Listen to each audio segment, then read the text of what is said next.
BNR gold and diamonds తరుగు తక్కువ బంగారం ఎక్కువ. ఇప్పుడు మన వైజాగ్ లో జూలై 24న గ్రాండ్ ఓపెనింగ్.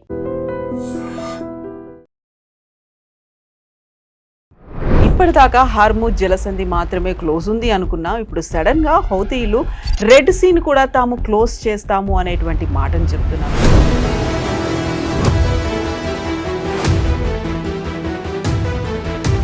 తమ దేశానికి చెందినటువంటి 17 మంది సైనికులని ఇరాన్ చంపేసింది కాబట్టి వారి మీద తీవ్ర స్థాయిలో ఇప్పుడు దాడులు ఉండబోతున్నాయి అనేటువంటి మాట ట్రంప్ చెప్తున్నారు. హార్మూజ్ జలసంధి ఓపెన్ కాలేదు అనుకున్నప్పుడు ఇప్పుడు రెడ్ సీ దాన్ని మేము క్లోజ్ చేస్తామని ఎందుకు అంటున్నారు? హూతీలు ఏమంటున్నారంటే నిన్న అనౌన్స్ చేశారు దట్ మేము సౌదీ అరేబియా నుంచి వెళ్ళే షిప్స్, సౌదీ అరేబియాకి వెళ్ళే షిప్స్, సౌదీ అరేబియా నుంచి వచ్చే షిప్స్ రెడ్ సీ నుంచి వెళ్ళేది మేము దాన్ని బ్లాక్ చేసాము. అటువైపు స్టేట్ ఆఫ్ హార్మూజ్ చూస్తే రోజుకి 20 నుంచి 30 మిలియన్ బ్యారెల్స్ ఆయిల్ వెళ్తుంది. 20 పెట్టుకోవచ్చు, 120 షిప్స్. కానీ ఒకటే పైప్ లైన్తో 6 నుంచి 7 మిలియన్ బ్యారెల్స్ ట్రాన్స్మిట్ చేయాలంటే పర్ డే అంటే it's huge amount. President Trump అయితే చాలా క్లియర్గా చెప్పారు, నథింగ్ డూయింగ్, సీజ్ ఫైర్ లేదు, ఎంఓయూ లేదు, ఏం లేదు, నేను కొట్టబోతున్నాను.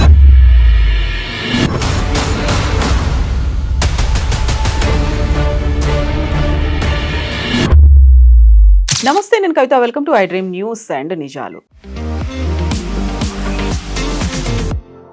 ఇప్పటిదాకా హార్మూజ్ జలసంధి మాత్రమే క్లోజ్ ఉంది అనుకున్నాం. ఇప్పుడు సడన్ గా హౌతీలు రెడ్ సీని కూడా తాము క్లోజ్ చేస్తాము అనేటువంటి మాటను చెప్తున్నారు. దీంతో పాటుగా తమ దేశానికి చెందినటువంటి 17 మంది సైనికులని ఇరాన్ చంపేసింది కాబట్టి వారి మీద తీవ్ర స్థాయిలో ఇప్పుడు దాడులు ఉండబోతున్నాయి అనేటువంటి మాట ట్రంప్ చెప్తున్నారు. బట్ ఇరాన్ కూడా అంతే తీవ్ర స్థాయిలో స్పందిస్తోంది. At the same time mediation కోసం ఇరాన్ నుంచి ప్రతినిధులు పాకిస్తాన్, ఇస్లామాబాద్ కూడా చేరుకుంటున్నారు. ఈ మీడియేటర్లు 10 రోజుల పాటు సీజ్ ఫైర్ ఉంటే బాగుంటుంది అనేటువంటి ఒక ప్రతిపాదన కూడా చేయబోతున్నారు. ట్రంప్ ఎలా స్పందిస్తారు, అసలు రెడ్ సీని క్లోజ్ చేస్తే ఏం జరగబోతోంది? మనతో పాటుగా ఉన్నారు సీనియర్ జర్నలిస్ట్ సురేష్ కొచ్చాతిల్ గారు. సార్ నమస్తే. సో హార్మూజ్ జలసంధి ఓపెన్ కాలేదు అనుకున్నప్పుడు ఇప్పుడు రెడ్ సీ ఏ మాత్రమైనా కొంచెం హెల్ప్ఫుల్గా ఉంది అనుకుంటే దాని మీద కూడా హౌతీలు ఎందుకని ఇప్పుడు కన్నేశారు, దాన్ని మేము క్లోజ్ చేస్తామని ఎందుకు అంటున్నారు? హూతీలకి ముందు అందరితో గొడవ ఉండే, ఎక్సెప్ట్ ఇరాన్ వాళ్ళ బ్యాకర్స్, మెయిన్ బ్యాకర్స్ అన్సరుల్లా హూతీస్ అని వీళ్ళ ఫుల్ పేరు. యాక్చువల్లీ మీరు యమన్కి వెళ్తే హూతీ అనేది ఎవరు చెప్పారు, అన్సరుల్లా అంటారు వాళ్ళు. ఈ అన్సరుల్లా అనేది 1995 నుంచి ఉన్న ఒక ఇమ్మీడియట్ ఆర్గనైజేషన్ ఉండే వాళ్ళకన్నా ముందు. కానీ యమన్ సివిల్ వార్ మొదలైనప్పుడు 2014 నుంచి యమన్ 3గా విడిపోయింది. ఒకటి ఒఫిషియల్ యమనీస్ గవర్నమెంట్, ఓకే, వాళ్ళు వెస్ట్ వైపు ఉన్నారు, వెస్టర్న్ యమన్లో. మిడిల్ యమన్లో సనా ఎయిర్పోర్ట్ అంటే వాళ్ళ క్యాపిటల్ కూడా కంట్రోల్ చేస్తుంది రెబెల్స్, ఈ హూతీలు. అండ్ ఈస్టర్న్ యమన్లో ఇంకొక గ్రూప్ ఉన్నారు, సదర్న్ టెరిటోరియల్ అలయన్స్ అని చెప్పి. 3 గ్రూపులు యమన్లో ఇప్పటి నుంచో 2014 నుంచి దే హ్యావింగ్ రన్నింగ్ బ్యాటిల్ అనమాట. మన ఇప్పుడు 12 సంవత్సరాలు అయింది, ఎవరికి కంట్రోల్ లేదు. సనాని కంట్రోల్ చేస్తున్న వాళ్ళు దేశం అంతా కంట్రోల్ చేయాలని చెప్పినప్పుడు యమన్ దగ్గర అంటే ఒఫిషియల్ యమన్ గవర్నమెంట్ దగ్గర ఎయిర్క్రాఫ్ట్ లేదు, ఈవెన్ హూతీల దగ్గర ఎయిర్క్రాఫ్ట్ లేదు. యమన్లో ఎవరి దగ్గర ఎయిర్ ఫోర్స్ లేదు. ఎయిర్ ఫోర్స్ లేకుండా వాళ్ళ దగ్గర మిసైల్స్ అండ్ డ్రోన్స్ ఉన్నాయి. ఒక టైంలో ఈ హూతీలు అండ్ సౌదీ అరేబియా చాలా ఆల్మోస్ట్ ఆన్ ఎవ్రీడే బేసిస్ వీరు పోరాడుతుండే. ఈ హూతీలు మిసైల్, డ్రోన్ ఫైర్ చేస్తారు సౌదీ అరేబియా వైపు, వాళ్ళ ఆయిల్ ఫెసిలిటీస్ మీద కానీ మిగతా దాంట్లో. సౌదీ అరేబియా వల్ల వాళ్ళ ఎయిర్ ఫోర్స్ యూజ్ చేసి హూతీల మీద బాంబింగ్ చేస్తారు. కానీ ఇప్పుడు దాకా ఎవరికి ఒక నేషనల్ ప్రెజెన్స్ అనేది యమన్లో లేదు. ఇప్పుడు కొత్త ప్రాబ్లం ఎక్కడ మొదలైందంటే, ఒక డెలిగేషన్ ఇరాన్కి వెళ్ళారు, వాళ్ళ సుప్రీం లీడర్ బరియల్కి, అలీ ఖమెనీ బరియల్కి ఒక 15 రోజుల ముందు ఒక డెలిగేషన్ ఇరాన్కి వెళ్ళారు. వాళ్ళ దగ్గర ప్లేన్ లేదు. ఇరాన్ ఏం చేశారంటే మహాన్ ఎయిర్ అని చెప్పి వాళ్ళ దగ్గర ఒక కమర్షియల్ ఎయిర్క్రాఫ్ట్ దాన్ని పంపించారు. దాని నుంచి ఒక ఎయిర్క్రాఫ్ట్ పంపించారు మహాన్ ఎయిర్ని. అది సనాలో ల్యాండ్ అయినప్పుడే సౌదీ అరేబియా వార్నింగ్ ఇచ్చారు, మిమ్మల్ని మేము ఇక్కడ నుంచి టేకాఫ్ చేయనీయమని చెప్పేసి. కానీ తర్వాత వాళ్ళు టేకాఫ్ చేశారు. కానీ తిరిగి వచ్చినప్పుడు ఆఫ్టర్ ఫ్యూనరల్ వీళ్ళు 2-3 రోజుల తర్వాత తిరిగి వచ్చారు. తిరిగి వచ్చినప్పుడు ఈ ప్లేన్ని ల్యాండ్ చేయనీయలేదు సనా ఎయిర్పోర్ట్లో. సౌదీ అరేబియా ఏం చేశారంటే బాంబ్ చేశారు, రన్వే బాంబ్ చేసేసారు, రన్వేని మొత్తం ధ్వంసం చేసేసారు. సో వీళ్ళు అటువైపు వీళ్ళ దగ్గర ఇంకొక పోర్ట్ సిటీ ఉంది ఈ రెబెల్స్ దగ్గర, హూతీల దగ్గర. అక్కడ వాళ్ళు వెళ్ళి ల్యాండ్ అయ్యారు. దాని దగ్గర ఒక ఎయిర్పోర్ట్ ఉంది. కానీ ఆ ల్యాండ్ అవుతున్న టైంలో కూడా సౌదీ అరేబియా మళ్ళీ బాంబ్ చేశారు. కానీ ఎయిర్క్రాఫ్ట్ ఎట్లా ఉంది ల్యాండ్ అయ్యారు వాళ్ళు. ఒక మిరకల్ అది. సౌదీ అరేబియా ఏం చెప్తున్నారంటే వీళ్ళు డెలిగేషన్ ఒక్కరే కాదు, వీళ్ళు ఇరాన్ నుంచి ఆయుధాలు తెచ్చుకున్నారు ఆ ఎయిర్క్రాఫ్ట్లో అని. హూతీలు ఏమంటున్నారు, కాదు మా దగ్గర ఇక్కడి నుంచి వెళ్ళిన కొంతమంది అక్కడ పేషెంట్స్ ట్రీట్మెంట్కి వెళ్ళారు, వాళ్ళని కూడా మేము తోడు తీసుకొచ్చాం, దానికోసం నంబర్ ఆఫ్ ప్యాసింజర్స్ పెరిగిందంట. ఎనీవే ఆ డిస్ప్యూట్ ఇప్పుడు ఒక 10 రోజులు అవుతుంది ఫినిష్ అయ్యి. ఇప్పుడు నడిమిట్లో ఏం జరిగిందంటే సౌదీ అరేబియా మళ్ళీ హూతీల మీద ప్రెషర్ పెట్టడం మొదలుపెట్టారు. వాళ్ళు సనా ఎయిర్పోర్ట్ మీద ఏ ప్లేన్ని ల్యాండ్ చేయనీయమని చెప్పి చాలా క్లియర్గా చెప్పేశారు సౌదీ అరేబియా. మీకు గుర్తుంటుంది సౌదీ అరేబియాలో పాకిస్తాన్ ఆర్మీ ఉంది అండ్ పాకిస్తాన్ ఎయిర్ ఫోర్స్ ఉంది. బహుశా ఈ బాంబింగ్ పాకిస్తాన్ ఎయిర్ ఫోర్స్ వాళ్ళు చేసుంటారని ఒక అంచనా. ఎందుకంటే సౌదీ అరేబియా డినై చేశారు, మేం బాంబ్ చేయలేదు. ఓకే, లిటరలీ మేము చేయలేదు. ఇంకెవరైనా చేసి ఉండొచ్చు బాంబింగ్, ఇది సనా ఎయిర్పోర్ట్ మేము చేయలేదు. బహుశా పాకిస్తాన్ ఎయిర్ ఫోర్స్ వాళ్ళు చేసుంటారు. ఎందుకంటే పాకిస్తాన్ని సౌదీ అరేబియా అక్కడ తెచ్చి పెట్టుకున్నారు, ఎందుకంటే వీళ్ళకి బ్యాటిల్ ఎక్స్పీరియన్స్ లేదు. కానీ సౌదీ అరేబియన్ ఆర్మీ చాలా వెల్ ఆర్మ్డ్ ఆర్మీ. వాళ్ళకి కావాలంటే రేపు వెళ్ళి యెమెన్లో ఉన్న ఈ రెజీమ్ని హూతీల్ని టాపులు కూడా చేయొచ్చు, కానీ చేయలేదు వాళ్ళు ఇప్పుడు దాకా. ఇప్పుడు హూతీలు ఏమంటున్నారంటే నిన్న అనౌన్స్ చేశారు దట్ మేము సౌదీ అరేబియా నుంచి వెళ్ళే షిప్స్, సౌదీ అరేబియాకి వెళ్ళే షిప్స్, సౌదీ అరేబియా నుంచి వచ్చే షిప్స్ని రెడ్ సీ నుంచి వెళ్ళేది మేము దాన్ని బ్లాక్ చేసేస్తాం. దీంతో సౌదీ అరేబియాకి ప్రాబ్లం పెరుగుతుంది. ఎందుకంటే వాళ్ళ వైపు ఈస్ట్ వెస్ట్ పైప్ లైన్ అని చెప్పి ఒక పైప్ లైన్ ఉంది. అది నార్త్ వెస్టర్న్ సౌదీ నుంచి ఇచ్చి యాన్బు పోర్ట్ అని చెప్పి యెమెన్ పక్కన south west of Saudi Arabia అక్కడ వస్తుందన్నమాట. ఈ పైప్ లైన్ యుద్ధం కన్నా ముందు ఎక్కువ యూజ్ చేయలేదు.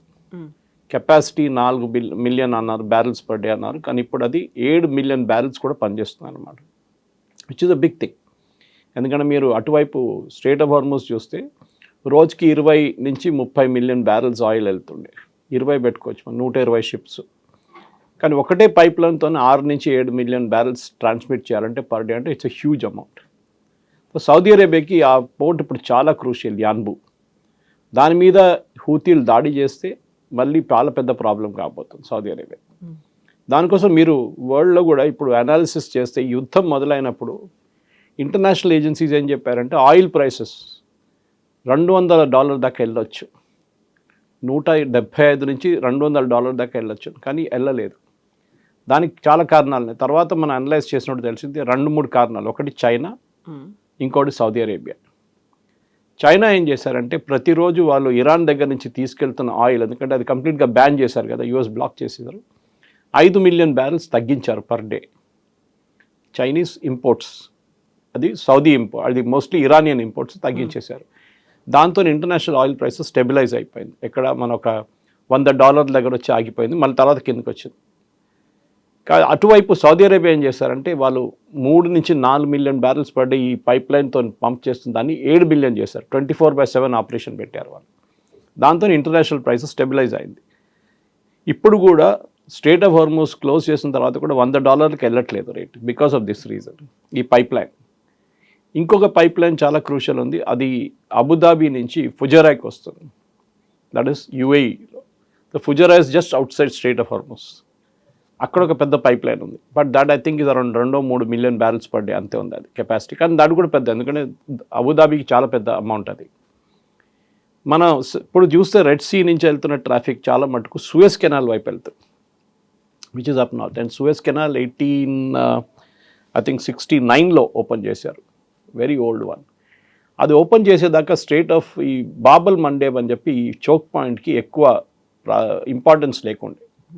కానీ ఒకసారి సూయజ్ కెనాల్ ఓపెన్ అయిన తర్వాత, సూయజ్ కెనాల్ డెవలప్ చేసిన తర్వాత, ఎర్లీ 1900s ఇంకా ఎక్స్పాండ్ చేసిన తర్వాత చాలా మట్టుకు ఈ బాబల్ మండబ్ అండ్ రెడ్ సీకి ఇంపార్టెన్స్ వచ్చిందన్నమాట. లేకుంటే మొత్తం మీరు ఆఫ్రికా తిరిగి వెళ్ళాల్సి వస్తుంది. మీరు ఇప్పుడు వెస్ట్ ఏషియా నుంచి వచ్చి ఈ strait of Red Sea enter అయ్యి సూయజ్ కెనాల్ నుంచి వెళ్తే యూరోప్కి వెళ్ళిపోవచ్చు. Now you cannot do it అంటే మీరు మొత్తం ఆఫ్రికా తిరిగి వెళ్ళాలి, 15 రోజులు ఎక్స్ట్రా పడుతుంది.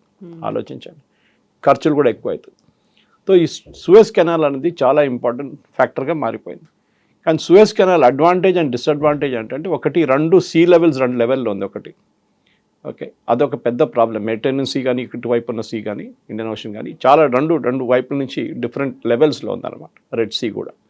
సో వాళ్ళ ఒక టెక్నాలజీ ఉంది వాళ్ళ దగ్గర. వాళ్ళు మీరు చూసుంటారు, చాలా ఇంట్రెస్టింగ్.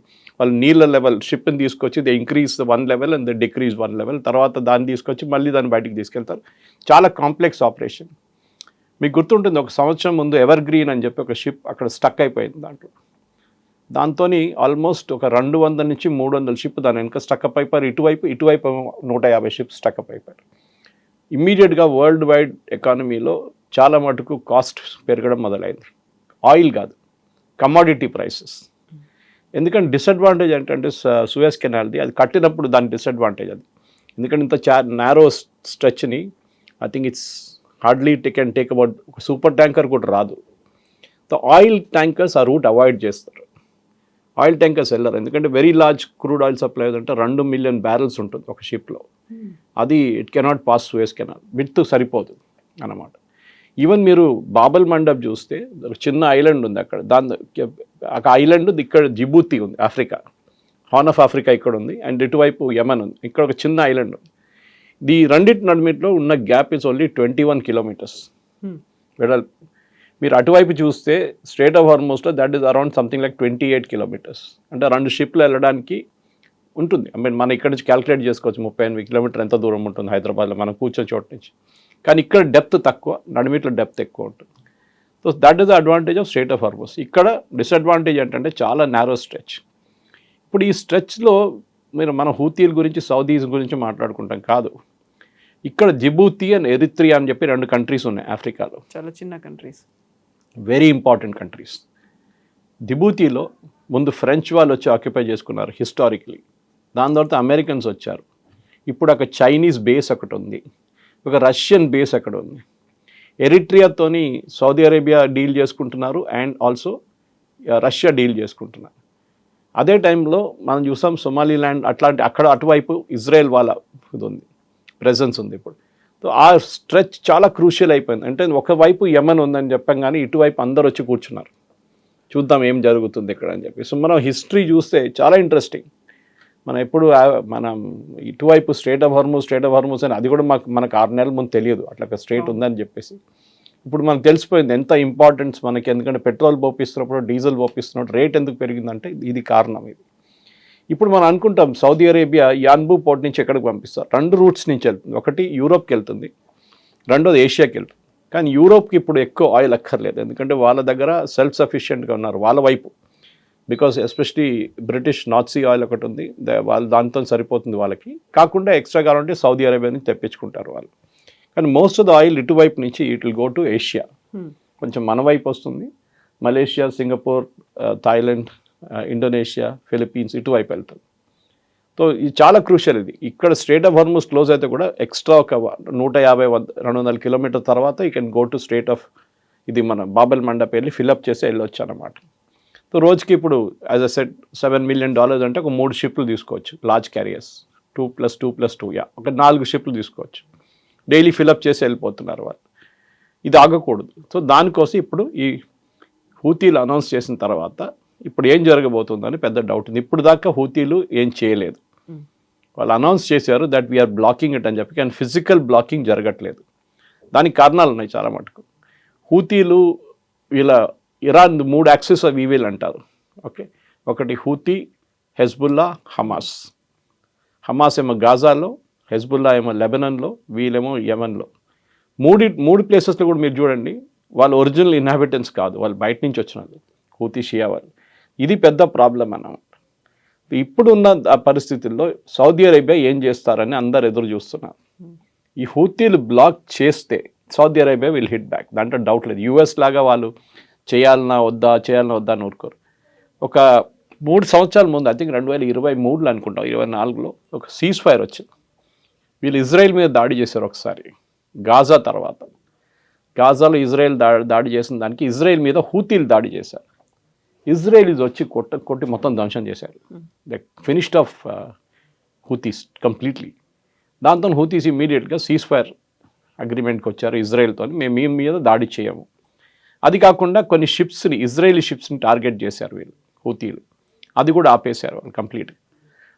మన షిప్ కూడా ఒక షిప్ మీద కొట్టారు వాళ్ళు ఒకసారి. ఇప్పుడు అక్కడ పీస్ఫుల్గా ఉంది. కానీ ఈ యుద్ధం ఎక్కడికి వెళ్తుందో మనకు తెలియదు. అటువైపు ప్రెసిడెంట్ ట్రంప్ చాలా సీరియస్గా తీసుకున్నారు. ఎందుకంటే 3 అమెరికన్ సర్వీస్ మెన్ చనిపోయారు. 1 women also, 1 young lady 19 years old, ఆమె కూడా చనిపోయింది. సో ప్రెసిడెంట్ అమెరికాలో ఒక్క డెడ్ బాడీ కూడా ఒక సర్వీస్ పర్సన్ రిటర్న్ వస్తే చాలా ఎమోషనల్ వాళ్ళకి. అందులో ఇప్పటికి టోటల్గా 17 వరకు చేరింది అనేది 17లో 13 ఫస్ట్ పార్ట్లో జరిగింది 40 రోజుల్లో. ఇప్పుడు 3 చనిపోయారు. Okay, 13+4 actually. ఒకరు ఇరాక్లో చనిపోయారు, but that was an accidental detonation. అంటే వాళ్ళ దగ్గర ఇరాన్ నుంచి వచ్చి పడిన ఒక డ్రోన్ది మ్యూనిషన్ పార్ట్, అంటే అది బాంబ్ పార్ట్ డిటనేట్ తీస్తున్నప్పుడు డీడెటనేషన్ చేస్తున్నాడు, అది పేలిందన్నమాట. So that was a technical fault. ఇటువైపు 3 జార్డన్లో చనిపోయారు. దాంట్లో 2 ఐడెంటిఫై చేయగలరు, ఇప్పుడు ఇంకొకరిని ఐడెంటిఫై చేయలేదన్నమాట. ఈ పరిస్థితుల్లో ఇప్పుడు ముందుకెళ్ళి ఇంకేం చేయబోతున్నారు అనేది ఒక పెద్ద ప్రశ్న అనమాట. ప్రెసిడెంట్ ట్రంప్ అయితే డబుల్ డౌన్ చేశారు, అంటే he's going all out. And వీళ్ళు ఇప్పుడు బ్రిడ్జెస్ కానీ పవర్ ప్లాంట్స్ కానీ అన్నీ కొడుతున్నారు. ఇరాన్ ఎన్ని రోజులు వాళ్ళ కువైత్ కానీ బహ్రెయిన్ మీద దాడి చేస్తారు. ఇప్పుడు మనకు వచ్చిన న్యూస్ ప్రకారం ఇప్పుడు తెలుస్తుంది కువైత్ కూడా ఇరాన్ మీద దాడి చేయడం మొదలుపెట్టారు. ఓకే, వాళ్ళు సెల్ఫ్ డిఫెన్స్ అంటున్నారు దాన్ని. అది ఎట్లాంటి సెల్ఫ్ డిఫెన్స్ ఉంటుందో మనం చూసి చూడాలి. ఎగ్జాక్ట్లీ, అటు కువైట్ బహ్రెయిన్ మీద ఇప్పుడు ఇరాన్ అటాక్స్ చేస్తోంది. యుఎస్ బేస్లు ఎక్కడైతే ఉన్నాయో వాటిని మేము టార్గెట్ చేస్తాము అని చెప్పినప్పటికీ కూడా మళ్ళీ ఇంకొక ప్రతినిధి బృందం అనేది ఇస్లామాబాద్కు వెళ్ళడానికి రెడీగా ఉంది. ఒక 10 days అయినా సీజ్ ఫైర్ని కొంచెం అనౌన్స్ చేయండి అనేటువంటి ఒక రకంగా కాళ్ల బేరానికి వచ్చినట్టుంది. But at the same time అక్కడ అగ్రెసివ్ స్టెప్స్ కూడా తీసుకుంటూ ఉంది. సో ఇప్పుడు ఇస్లామాబాద్లో ఏం జరుగుతుంది మరి నెక్స్ట్? ఎవరు దానికి ఇనిషియేషన్ తీసుకుంటారు? ఎవరు వస్తారు యుఎస్ నుంచి? యుఎస్ నుంచి ఎవరు రారు. మరి ఎవరితో మాట్లాడతారు? ఇరానియన్ వెళ్ళి మాట్లాడుతున్నారు. అది కూడా పొలిటికల్ రిజీమ్. మనం ఎప్పుడు మాట్లాడుతుంది, ఇరాన్లో 3 divisions ఉన్నాయి. ఒకటి ముల్లాలు, ఒకటి ఐఆర్జీసీ అండ్ దెన్ పొలిటిక్స్. ఈ పొలిటికల్ గ్రూప్లో వీళ్ళి మాట్లాడుతున్నారు ఇరానియన్ ఫారెన్ మినిస్ట్రీ వైపు నుంచి. దానికి ఐఆర్జీసీ శాంక్షన్ ఇచ్చారా లేదా మనకు తెలియదు. ఎందుకంటే ఇంత సీరియస్గా దాడులు నడుతున్నారు, ఎవరైనా వెళ్ళి మాట్లాడతారా? ఎవరు వెళ్ళరు. కానీ ఐఆర్జీసీ వాళ్ళు వెళ్తున్నారు, ఏదో ఒక ఫాల్స్ హోప్ లాగా. ప్రెసిడెంట్ ట్రంప్ అయితే చాలా క్లియర్గా చెప్పారు, నథింగ్ డూయింగ్, సీజ్ ఫైర్ లేదు, ఎంఓయూ లేదు, ఏం లేదు, నేను కొట్టబోతున్నాను. ఎప్పుడు 3 చనిపోయిన తర్వాత ఆయన అంటున్నారు, ప్రతి అమెరికన్ సర్వీస్ మెన్ ఆర్ ఉమెన్ని చంపిన దానికి మీ మీద మేము దాడి చేస్తూనే ఉంటాం. ఇంకా ఇరాన్లో ఇప్పుడున్న పరిస్థితి వెళ్ళైపోయిందంటే వీళ్ళు బాబల్ మండబ్ అని చెప్పి, వీళ్ళు అన్నిటికంటే పెద్ద పోర్ట్, మనం దేని గురించి మాట్లాడాం. బాబల్ మండబ్ మీద కంప్లీట్గా కట్ ఆఫ్ చేసేసారు యుఎస్. బాబల్ మండబ్కి వచ్చే 7 బ్రిడ్జ్లు ఉంటుంది, ఆ 7 బ్రిడ్జ్ని ధ్వంసం చేశారు. సో టెక్నికలీ బాబుల్ మందబ్కి ఇప్పుడు కొత్త ట్రూప్స్ని తీసుకురావాలంటే ఇరాన్ దగ్గర ఫెసిలిటీ లేదు. అంటే ఐఆర్జీసీ ఆర్మీ వాళ్ళని పర్సనల్లీ తీసుకురావాలంటే వాళ్ళ దగ్గర లేరెవరు. షిప్ నుంచి తీసుకురావాలి. అదైతే యుఎస్ నిన్న కూడా 3 వాళ్ళ మెయిన్ షిప్స్ని కొట్టారు, చిన్న షిప్స్ని కొట్టారు నిన్న. అది కాకుండా 5 మిసైల్ లాంచర్స్ని కొట్టారు. ఇప్పుడు ఇరాన్ బాబల్ మండబ్ కంప్లీట్గా ఐసోలేట్ అయిపోయింది.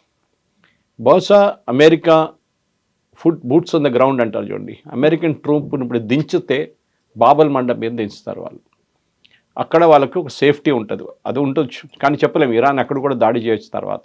కానీ బూట్స్ ఆన్ ద గ్రౌండ్ ఒకసారి మీరు కట్ ఆఫ్ చేసేస్తే కంప్లీట్గా ఇరాన్ వాళ్ళ ట్రూప్స్ని కూడా తీసుకురాలేరు. వాళ్ళు only they can fire from the air, డ్రోన్తోని మిసైల్తో కొడతారు. అది అమెరికా అడ్డుకుంటారు, ప్రాబ్లం లేదు. కానీ బాబల్ మండబ్ చాలా క్రూషియల్గా అయిపోయింది. ఇప్పుడు ఉన్న పరిస్థితుల్లో ఈవెన్ ఇంటీరియర్ ఇరాన్ మీద కొడుతున్నారు, తెహరాన్ మీద కొడుతున్నారు. ఒక అండర్ కన్స్ట్రక్షన్ ఒక న్యూక్లియర్ సైట్ని కొట్టారు. America is going all out, దాంట్లో డౌట్ లేదు. ఇప్పుడు అమెరికన్ ఎక్స్పర్ట్స్ ఏమంటున్నారంటే ప్రెసిడెంట్ ట్రంప్ ఇదే పని ఆ రోజు చేయాలంటే ఇనీషియల్ డేస్లో చేస్తే ఈ యుద్ధం ఇన్ని రోజులు వెళ్ళే కాదు. ఇరాన్కి అప్పుడు ఆపర్చునిటీ కూడా లేకుండా రీగ్రూప్ చేయడానికి, మీరు రీగ్రూప్ చేయడానికి టైం ఇచ్చారు. కానీ okay, better late than never అంటారు ఇంగ్లీష్లో. మీరు చేస్తున్నారు, మంచిగా చేస్తున్నారు, ఫినిష్ ఇట్ ఆఫ్ కంప్లీట్గా. కానీ నాకు అన్నిటికంటే ఒక ఇంట్రెస్టింగ్ కానీ ఒక డౌట్ఫుల్ సిచ్యువేషన్ ఏమనిపిస్తుంది, ఈ అరబ్ నేషన్స్ రియాక్ట్ ఎందుకు కావట్లేదు? సౌదీ అరేబియా దగ్గర ఇంత పెద్ద ఆర్మీ ఉంది, సరే వాళ్ళ మీద ఎక్కువ దాడలేదు. యూఏఈ దగ్గర ఉంది, వీళ్ళు డెకరేషన్ పెట్టుకున్నారా వీళ్ళు? అటు బహ్రెయిన్ దగ్గర ఉంది, ఒక్కొక్క చిన్న దేశాలు అనుకోండి, బహ్రెయిన్ అండ్ కువైత్. ఒమాన్ మీద దాడి చేస్తున్నారు. వీళ్ళందరూ కలిసి ఇరాన్ మీద దాడి చేస్తే ఏమవుతుంది ఇరాన్ సంగతి? They will be finished of. అందరూ వెస్ట్ నుంచి ఇరాన్ని కొడితే they will be finished literally. ఎందుకంటే ఈస్ట్ నుంచి సౌత్ నుంచి అమెరికా కొడతారు, ఎట్లయినా వాళ్ళు చేస్తున్నారు కూడా ఇప్పుడు. ఆ పరిస్థితిలో వీళ్ళు ఎందుకు చేయట్లేదని పెద్ద డౌట్. వీళ్ళందరూ అంటున్నారు మీరు చేయకూడదు, మా మీద దాడి చేయకూడదు. అరే why are you pleading with Iran? Maybe Islamic country అనేది ఒకటి ఆ కన్సర్న్ ఏమైనా ఉందేమో. మిగిలినటువంటి చాలా తక్కువ దేశాలు ఉన్నాయి, వాళ్ళంటే ఏదో ఒక అమెరికాతో కలిసిపోయారు కాబట్టి అటాక్ చేస్తున్నారు అనుకోవచ్చు. హిస్టరీ చూస్తే ఇరాన్ మీద దాడి చేశారు, ఇరాక్ కువైత్ మీద దాడి చేశారు, సిరియా లెబనాన్ కొట్టుకున్నారు ఎన్నోసార్లు, లిబియా అందరి మీద దాడి చేశారు, ఆ చుట్టుపక్కల ఉన్న వాళ్ళందరూ. ప్రతి దేశం వాళ్ళ మీద, ఎందుకు పాకిస్తాన్ ఇరాన్ కొట్టుకున్నారు ఒక 2 సంవత్సరాల ముందు. సో వాళ్ళకి అట్లేం లేదు, that it's an Islamic country. బహుశా వాళ్ళకి భయం ఏంటంటే ఈ ఇరానియన్ రెజ్యూమ్ సర్వైవ్ అయితే, ఈ అమెరికా దాడి తర్వాత కూడా ఐఆర్జీసీ ఉండిపోతే రేపు మా మీద పగ తీసుకుంటారు, డెఫినెట్గా తెచ్చుకుంటారు వాళ్ళు. ఇప్పుడు చూడండి, వాళ్ళు హూతీలను వాడుకుంటున్నారు. మనం ఇప్పుడు మాట్లాడడం చూడండి, హూతీలను వాడుకునే ఇప్పుడు దాకా హూతీలు క్వైట్గా ఉండే, they are still under ceasefire. కానీ దానికోసం వాళ్ళు మేము అందరు షిప్లు ఆపడం అని చెప్పట్లేదు. వాళ్ళు they saying will stop only Saudi Arabian ships. Okay, మిగతా షిప్స్ అన్నీ వెళ్ళొచ్చు వాళ్ళ రూట్లో, నో ప్రాబ్లం. సూయజ్ కెనాల్ వైపు, రెడ్ సీ నుంచి మీరు వెళ్ళిపోవచ్చు. ఈ ప్రాబ్లం ఎక్కడ వస్తుందంటే అరబ్ నేషన్స్ వాళ్ళ వైపు నుంచి ఉన్న ఆర్మీకి అంత ట్రైనింగ్ లేదు. వాళ్ళ దగ్గర దానికోసం పాకిస్తాన్ తెచ్చిపెట్టుకున్నారు సౌదీ అరేబియా. ఎందుకంటే వీళ్ళు యుద్ధం అనేది వీళ్ళు చూడలేదు. 2 దేశాలు యుద్ధాలు చూశారు, ఒకటి ఇరాక్, ఒకటి ఇరాన్. వీళ్ళిద్దరు సౌదీ అరేబియా చూడలేదు, కువైత్ బహ్రెయిన్ అయితే పక్కన పెట్టేశారు. కువైత్ ఒకసారి సద్దాం హుసేన్తో చేశారు, కానీ సద్దాం హుసేన్ వచ్చి కువైత్ ఫినిష్ చేసేసారు విత్ ఇన్ నో టైం. ఇది అక్కడ అరబ్ నేషన్స్లో ఒక పెద్ద పొలిటికల్ లెసన్గా మారిపోయింది. ఇప్పుడు మీరు ఆయుధాలు కొనవచ్చు, మీరు పెద్ద పెద్ద ఫైటర్ ఎయిర్క్రాఫ్ట్ తీసుకురావచ్చు, కానీ మీరు దాన్ని వాడకపోతే మీరు ఏం చేస్తారని పెద్ద ప్రశ్న అన్నమాట. మీరు F-14, F-15 అండ్ F-16 అన్నీ తెచ్చుకున్నారు సౌదీ అరేబియా. ఇప్పుడు F-35 సంతకం పెట్టారు వాళ్ళు ఒక డీల్ కోసం. తెచ్చుకుని ఎందుకు ఎగ్జిబిషన్లో పెట్టుకుంటారా, మ్యూజియంలో పెట్టుకుంటారా? వాడండి దాన్ని, you have to use it. ఈ గోల్డెన్ ఆపర్చునిటీ ఉండే ఇరాన్ని కొట్టడానికి, కానీ వాళ్ళు చేయట్లేదు, భయపడుతున్నారు సౌదీ అరేబియా. ఎందుకు, మా మీద దాడి జరగట్లేదు, సో వీఆర్ నాట్ ఇంటర్ఫియరింగ్. కానీ మీ మీద హూతీలు దాడి చేస్తున్నారు కదా, హూతీస్ అనదర్ ఇరాన్ ఓన్లీ. అప్పుడు మేము కొడతాం, హూతీలు మేము కొడతాం, డెఫినెట్గా చేస్తున్నారు కూడా వాళ్ళు. అన్నిటి నడిమిట్లో ఇప్పుడు యూఏఈ కూడా ఉన్నారు. యూఏఈలో ఇంకా పెద్ద డిఫరెంట్ టైప్స్ ఆఫ్ పాలిటిక్స్ ఉంది వాళ్ళకి. ఎందుకంటే వాళ్ళకి ఒకవైపు కమర్షియల్ ఇంట్రెస్ట్ ఉంది, వాళ్ళ టూరిజం ఇండస్ట్రీ చాలా పెద్ద ఇండస్ట్రీ. ఆయిల్ ఏమో అబుదాబి దగ్గర ఉంది, షార్జా దగ్గర ఎడ్యుకేషనల్ హబ్గా ఉంది. ఇటువైపు ఖతర్లో కూడా వచ్చి వీళ్ళు మాట్లాడుతున్నారు. మొన్న వాళ్ళ ఎమీర్ చనిపోయినప్పుడు, ఫాదర్ ఎమీర్, ఇరానియన్ డెలిగేషన్ వచ్చారు. దానికి ప్రీవియస్ డే అండ్ వాళ్ళు అక్కడ ఉన్నప్పుడు కూడా ఖతర్ మీద దాడి చేశారు ఇరాన్. ఆలోచించండి. సో అట్లా లాయల్టీ అనేది లేదు ఇస్లామిక్ వరల్డ్లో మనం చూసే. ఎప్పుడు కాదు, వాళ్ళ ఎర్లీ టైం నుంచి కూడా మీరు కర్బలా కానీ అట్లాంటి ఇన్స్టెన్సెస్ చూసి వీళ్ళకి యూనిటీ లేదు వాళ్ళ నడిమిట్లో. అది న్యాచురల్ ఒక షియా సున్నీ యాంగిల్ ఒకటి ఉంది వాళ్ళ దగ్గర. కానీ ఇరాన్కి ప్రాబ్లం ఇప్పుడు ఏంటంటే, ఒకటి అమెరికా చాలా స్ట్రాటజిక్గా బాంబ్ చేస్తున్నారు వాళ్ళని. ఒకవైపు నుంచి బాబల్ మండబ్ని కంప్లీట్గా ఐసోలేట్ చేసేసారు, కర్గ్ ఐలాండ్ వైపు ఎవరిని వెళ్ళనీయట్లేదు, ఇరానియన్ ఆయిల్ ఎక్స్పోర్ట్ కంప్లీట్గా బ్యాన్ చేశారు. ఆయిల్ ఎక్స్పోర్ట్ ఇరాన్కి ప్రతిరోజు $350 నుంచి $450 మిలియన్ రెవెన్యూ ఉండే before war started per day. Of course వాళ్ళ మీద చాలా రెస్ట్రిక్షన్స్ ఉండే, కానీ ఇరాన్ హైట్ ఆఫ్ ఇరానియన్ ఎక్స్పోర్ట్స్లో వాళ్ళు ఆయిల్ ఎక్స్పోర్ట్స్ చేస్తున్నప్పుడు before sanctions 400 million barrels per day వాళ్ళు ఎర్న్ చేశారు. ఈవెన్ ఈ నడిమిట్లో కొన్ని బ్రేక్ ఇచ్చారు చూడండి మొన్ననే. అమెరికా చెప్పారు వీఆర్ లిఫ్టింగ్ ద శాంక్షన్స్ అని, ఇరాన్ షిప్స్ వెళ్ళొచ్చు అని. ప్రతిరోజు వాళ్ళు 250 మిలియన్ సంపాదించుకున్నారు. That means if you calculate 350-450 million, $2 billion నుంచి $3 billion per month, $36 billion per year మీరు ఎర్న్ చేస్తారు. 40గా కూడా వెళ్ళొచ్చు. కానీ ఇరాన్కి ఇప్పుడు ఆ రెవెన్యూ లేదు. ఇరాన్లో ఇప్పుడున్న అన్నిటికంటే పెద్ద క్రైసిస్ మిలిటరీ క్రైసిస్ కాదు, ఎకనామిక్ క్రైసిస్. వాళ్ళ ప్రజలకి ఇప్పుడు ఇన్ఫ్లేషన్ 110% దాకా వచ్చేసింది. వాళ్ళ దగ్గర తినడానికి ఏం లేదు అక్కడ ఇప్పుడు. కానీ ఇరానియన్ రెజిమ్ అట్లనే ఉన్నారు, ఎందుకంటే వాళ్ళకి తెలుసు వాళ్ళు ఇప్పుడు బెండ్ అయితే అమెరికా వాళ్ళని కంప్లీట్గా ఫినిష్ చేసేస్తారు. అండ్ ప్రెసిడెంట్ ట్రంప్కి ఆ కోపం ఉంది. ఒకటి, ఆయన మీద పర్సనల్ అటాక్ చేస్తారని చెప్పి ఇచ్చిన థ్రెట్ ఒకటి. రెండోది, అమెరికన్ పర్సనల్ని జార్డన్లో కానీ ఇరాక్లో చంపిన దాని మీద ఆయన పగ తీర్చుకుంటున్నారు ఇప్పుడు. అమెరికా ఒక స్ట్రాటజిక్ ప్లాన్ అనేది ఒక గేమ్ని స్టార్ట్ చేసింది అనుకుంటే, ఇరాన్ ఏమో ఒక స్మార్ట్ ప్లే ఏమైనా చేస్తోందా అనేది. ఈ February 28 తర్వాత మెల్లిమెల్లిగా దాన్ని ఎక్స్పాండ్ చేస్తూ వచ్చింది. ఎట్ ద సేమ్ టైం లెబనాన్ని కూడా ఇంక్లూడ్ చేసింది. ఆ సీజ్ ఫైర్ దాంతో పాటుగా 14 పాయింట్స్ ఎజెండా ఏదైతే మనం అనుకున్నారో, ఒక డీల్ అనుకున్నారో, దాంట్లో లెబనాన్ని ఇంక్లూడ్ చేసింది. ఇప్పుడు సడన్గా హౌతీలను కూడా ఇంక్లూడ్ చేసింది. అంటే దాన్ని కేవలం ఇరాన్కి మాత్రమే పరిమితం చేయట్లేదు, అటాక్స్ చేస్తూ వస్తుంది. అట్ ద సేమ్ టైం వాళ్ళకు ఉన్నటువంటి ప్రాక్సీలను కూడా డిఫరెంట్ యాంగిల్స్లో టైంను బేస్ చేసుకొని ఫర్ ద టైం అన్నట్టుగా ఆ టైంలో వచ్చినప్పుడు మనం యూస్ చేసుకుందాం, వాటిని యూటిలైజ్ చేసుకుందాం, అలాంటి స్ట్రాటజీ ఏమైనా పెట్టుకుంటుందా? ఎందుకంటే మీ మెయిన్ బాడీ మీద అటాక్ ఉంటే మీ సబ్ పార్ట్స్ నుంచి కొడతారు మీరు. ఇరాన్ మీద దాడి జరుగుతుంది అందరు. ఇరాన్ వాళ్ళ ప్రాక్సీస్ని వాడుకుంటున్నారు. హమాస్ ఎక్కువ గొడవ చేయట్లేదు ఇప్పుడు. ఇన్ఫాక్ట్ నిన్ననే హమాస్ కొత్త చీఫ్ని అనౌన్స్ చేశారు.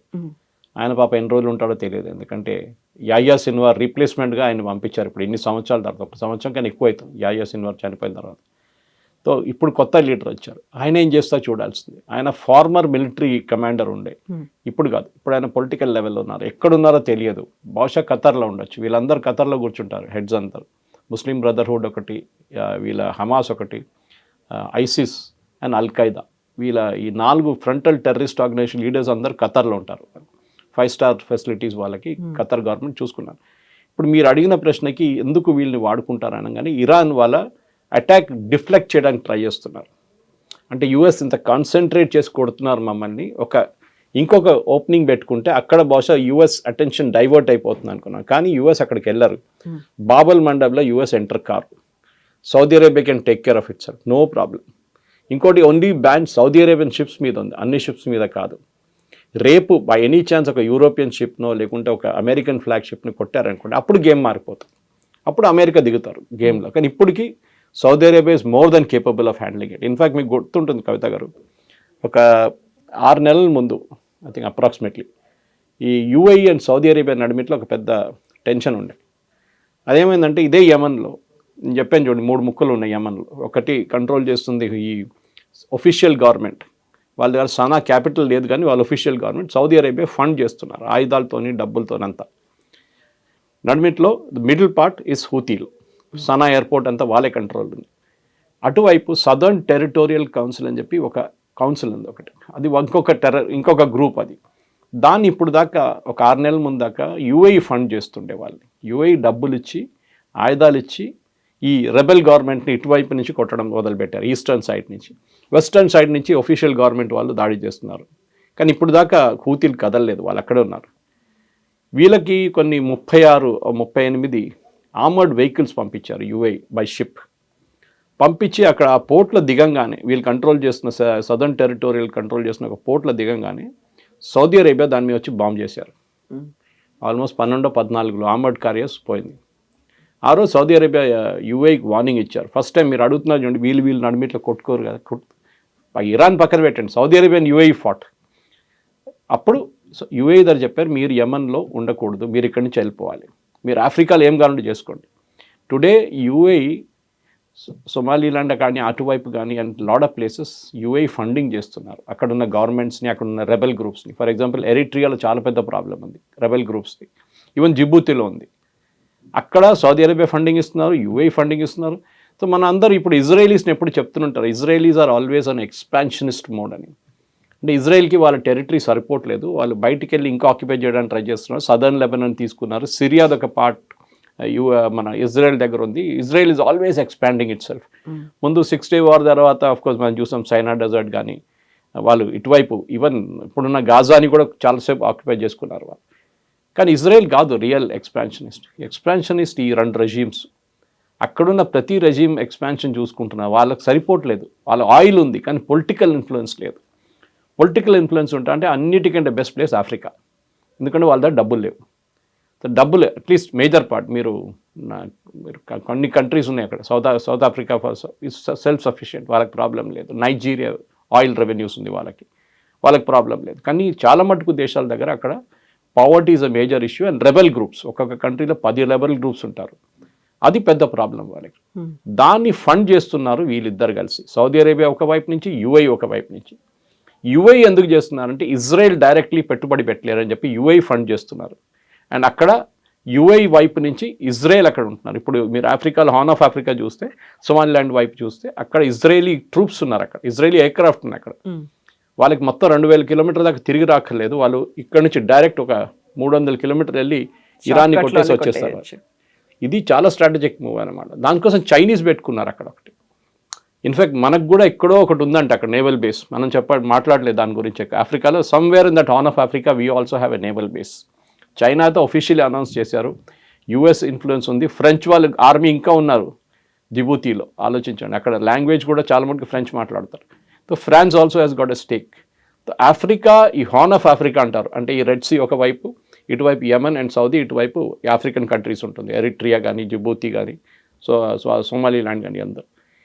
This stretch is very crucial. And ఈజిప్ట్కి తెలుసు, ఈజిప్షియన్ గవర్నమెంట్కి వచ్చే చాలా మటుకు రెవెన్యూ సూయజ్ కెనాల్ నుంచి వస్తుంది. సో ఈజిప్ట్ కూడా ఈ పాత్వే ఓపెన్ పెట్టుకోవాలని చూస్తున్నారు ఎప్పటి నుంచో.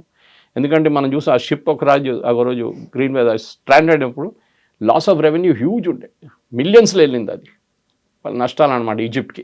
ఈజిప్ట్ ఒక పెద్ద రెవెన్యూ స్ట్రీమ్ సూయజ్ కెనాల్ నుంచి వస్తుంది. వాళ్ళకు కూడా ఒక పర్సనల్ ఇంట్రెస్ట్ ఉంది ఈ స్ట్రేట్ ఓపెన్ పెట్టడానికి, బాబల్ మండప్ వాళ్ళు చూసుకుంటారు, దానికి ప్రాబ్లం లేదు. And Egyptian army is really good. వాళ్ళు అది మీరు అన్వర్ సదాత్ టైం నుంచి చూసుకుంటే, హస్ని ముబారక్, అన్వర్ సదాత్, నాసర్ టైం నుంచి Egypt has built up a very good army. వాళ్ళు ఇజ్రాయెల్తో పోరాటం చేస్తారు 6 Day వార్లో. సో వాళ్ళకి తెలుసు they have got a good army. Jordan has got a good army, Jordan, Egypt. కానీ వీళ్ళందరూ అటువైపు ఉన్నారు, ఇటువైపు ఎవరు లేరు, మిడిల్ ఈస్ట్ వైపు. So Egypt will take care of it self. రేపు ఏమైనా అయితే బహుశా ఈజిప్ట్ కూడా దిగొచ్చు దీంట్లో, వాళ్ళ నేవీని దింపుతారు వీళ్ళు. అది ఇప్పుడున్న పరిస్థితి. కానీ ఇంకా వెళ్తూ బహుశా ఒక వారం తర్వాత సౌదీ అరేబియా ఏమైనా మూవ్ చేస్తే హూతీలు ఏం చేస్తారు అనేది పెద్ద ప్రశ్న. కానీ ఇప్పటికీ యూఎస్కి టెన్షన్ లేదు, సౌదీ అరేబియాకి టెన్షన్. ఎందుకంటే 7 మిలియన్ బ్యారెల్ ఆగిపోతే వాళ్ళకి పెద్ద రెవెన్యూ లాస్ అది. అండ్ ఇరాన్కి పెద్ద ప్రాబ్లం ఏంటంటే ఖర్గ్ ఐలాండ్ ఆల్మోస్ట్ ఫుల్ అయిపోయింది. మళ్ళీ ముందు మనం మాట్లాడుకున్నాం, Kharg island is almost full. ఇంకా వారం లోపల Kharg island will become full. Iran వాళ్ళ ఆయిల్ ఫీల్డ్స్ క్లోజ్ చేయాల్సి వస్తుంది. అది చాలా పెద్ద లాస్ అయిపోతుంది ఇరాన్కి. అది మనకి నెక్స్ట్ ఒక 10-12 డేస్లో తెలిసిపోతుంది ఏంటంటే. ఇరాన్ మోస్ట్ ప్రాబ్లీ నేను అనుకుంటాను, నా అంచనా ప్రకారం అమెరికా ఒక గ్రౌండ్ ఫోర్స్ ఆపరేషన్ పెడితే ఇరాన్ ఒక 1-2 నెలల లోపలే ఇప్పుడున్న రెజీమ్ పారిపోతారు, రష్యాకి ఎక్కడ పారిపోతారు వాళ్ళు. అదే జరగబోతుంది. Yes, sir. Thank you so much. Thank you very much. Thank you.